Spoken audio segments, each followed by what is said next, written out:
You know, I'm 60 years old, and it took me literally 30 plus years to learn what I'm going to show you. And I'm going to cover 7 of the biggest mistakes I've made. I hope you learn from my mistakes so you don't have to go through them. At the time I was making the mistakes, it would be really hard to convince me otherwise, because I was kind of in the mindset of, I think I know it all, and I wasn't really receptive.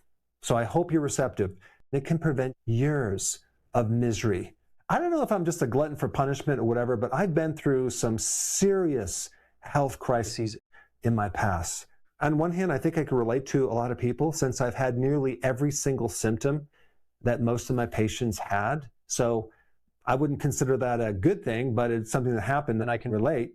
But let's just dive in to 7 huge mistakes that I made that I want to show you what I should have done. Number 1, 100 vitamins a day. There was a point in my life where I was taking even more than 100 vitamins a day. I'm talking not just vitamins, I'm talking bottles of vitamins. I would be driving down the street with my wife, and I'd say, honey, let's go over to the health food store. Maybe they can help me. We'd go in there and come out with more vitamins. I had a warehouse of vitamins. I had chronic fatigue syndrome. I had severe insomnia. I had arthritis, all sorts of issues. And I'm trying to find the vitamin that's going to give me more energy and help me. And so this kept happening over and over and over and over, because I didn't want to take drugs. I wanted to take something natural, okay? But what I didn't know at the time, they only work if your diet is good, okay? My diet sucked, and I just didn't have enough of the macronutrients. If we take a look at macros, we're talking about fats, protein, and carbohydrates. I was doing a vegan diet at the time and trying to get protein from plants. Oh my gosh, I did not do well on that. I just couldn't feel satisfied. What I should have done is I should have started the day out with animal protein. You have to realize the purpose of protein is for repair of the body. A lot of our body is protein, and we have to replace that. And a certain portion of that goes to energy, but we mainly get our energy from carbs and fats. And I'm going to recommend, don't get your energy from carbs, get it from fats. And so if I would have gone back in time, I would have focused on fatty animal meat. Number 2, detox was very popular. Here you are flushing out all your good bacteria too, and you're flushing out electrolytes, which could be very dangerous. And you were eating basically nothing. You had some fiber, apple juice, some vitamins. And the problem is, if I would have not consumed the apple juice, I could have got into ketosis, and I could actually probably felt good during it. But you never want to do a cleanse or a fasting program with juice. And I did the master cleanse with lemon juice, I think cayenne pepper and maple syrup. I've done that too. Bad idea, because the body can never convert over to fat, because you just have enough sugar to keep things going. So you're always going to be hungry. And I would just feel miserable while I'm doing them. So I had a lot of digestive problems afterwards. But it wasn't just the colon detoxes. I did herbal detoxes. And I can't tell you how many times I got sick for 2 weeks because I'm taking these powerful herbs that release toxicity, which then create an immune reaction. And now I'm sick in bed for 2 weeks. I remember one time I did a gallbladder cleanse, okay? So I drank 12 ounces of extra virgin olive oil. And before I did that, I took a handful of beet pills, because I thought, well, I'll just wash it down with olive oil. Stupid. I put all that in my mouth. I drank all this olive oil, and then it solidified in my esophagus. I mean, I almost died.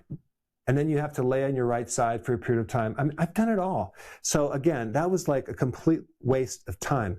What I should have done is just get on the right eating plan, maybe take some supplements, but the key is getting on animal protein, vegetables, some probiotics, some cheese.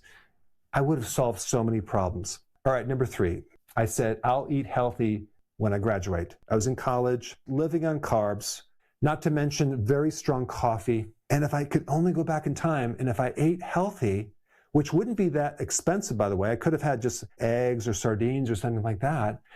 But oh my gosh, my brain would have worked so much better. I was just constantly tired through college, trying to struggle to study when I'm so tired and I had to sleep. But a lot of that fatigue was just blood sugar. I didn't know it. And what's interesting about this, as soon as I graduated, did I eat healthy? No. And then I became a vegan for a while because I thought that was the healthy way to go with all these beans and the clean protein. And that was really bad because my entire gut started getting inflamed and I started going downhill even faster until eventually I figured out the healthy version of the ketogenic diet, where I started to really turn my health around.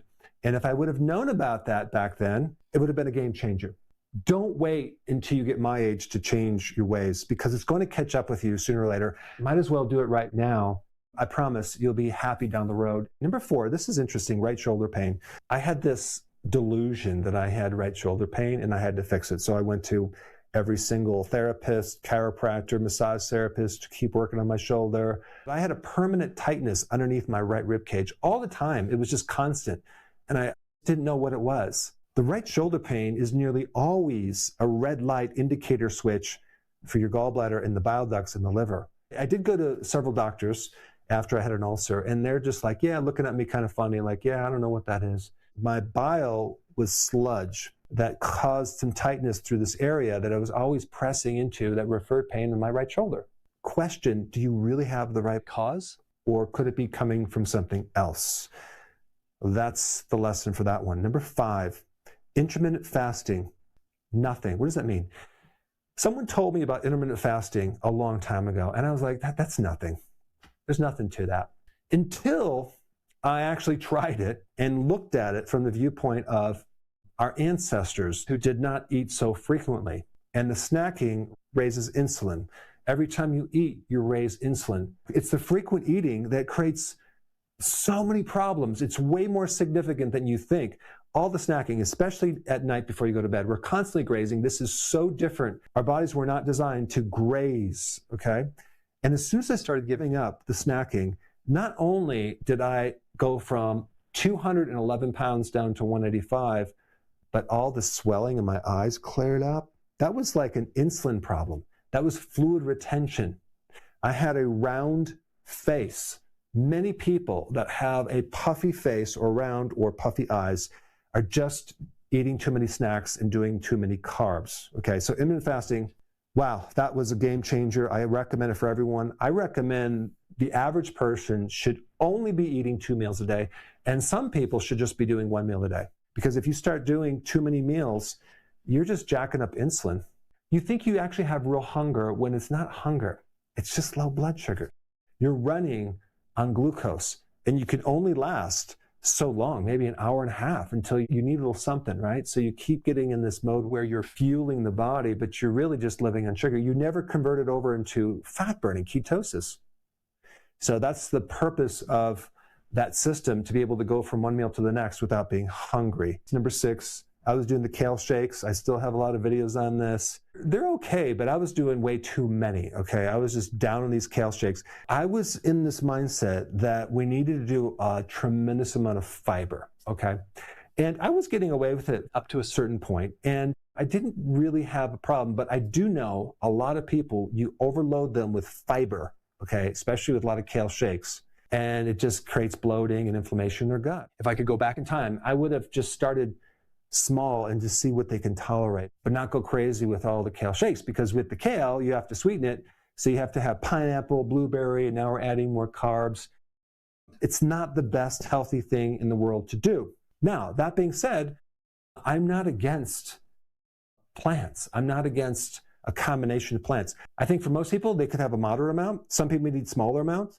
I'm not consuming the 10 cups of salad anymore. I don't recommend it. I pretty much do like 5 cups 1 time a day, but sometimes I'll switch it to fermented sauerkraut. I do a lot of that. Occasionally I will do a kale shake, but it's not going to be a huge, massive one. I'll just do a little bit, maybe with a little bit of blueberries. I'm very cautious about too much fruit, especially if it's like sweet pineapple. And especially if you're just doing a kale shake for breakfast, I don't recommend that.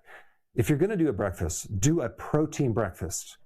Don't do a little bit of a sweet carb thing for breakfast, because it's going to create hunger and cravings down the road. Okay, let me go to number 7, magnesium deficiency. One of the antidotes or prevention for kidney stones is magnesium. If you don't have enough magnesium, you'll have this ratio of too much calcium that will connect to the oxalates. Because your body actually does make oxalates too. It doesn't just come from like spinach and kale and almonds and chocolate. What happened with me, I did have a kidney stone. And at the time, I wasn't eating a lot of spinach and things, but I was very deficient at magnesium. I really never took magnesium as a supplement through the years. It prevents the calcium from making a stone. And that really is a game changer for helping a lot of people get rid of stones, especially if they're starting to get one, and make it shrink, and also prevent kidney stones. It's magnesium. But that's not all. I had muscle spasms. Magnesium is all about the relaxation of the muscles, okay? And it's a controlling factor over calcium. If you don't have enough magnesium, the calcium will take over and you'll have more contractions. And boy, did I have Charlie horses and cramps. I also had, for years, terrible insomnia. I had terrible fatigue. So I had a really severe magnesium deficiency, not to mention vitamin D deficiency. So both of those were a huge problem. I think one of the ancestral things that we did way back in the day is we got a lot of magnesium from our well water. And then all of a sudden it switched and got rid of the magnesium, especially in the city water. That's one of the big causes of a magnesium deficiency, is we don't get it from the water like we used to. I have a free download that I want to give to you. This free download is my daily routine in a checklist. This is a routine that I use every day to feel like I'm 18 years old, even though I'm 60 years old, and I want to give it to you for free. And so there's a little link down below. Click it and definitely download that. And so now that I covered the mistakes, let's talk about what you should be eating as the most important foods, okay? And for that information, I put it in this video right here. Check it out.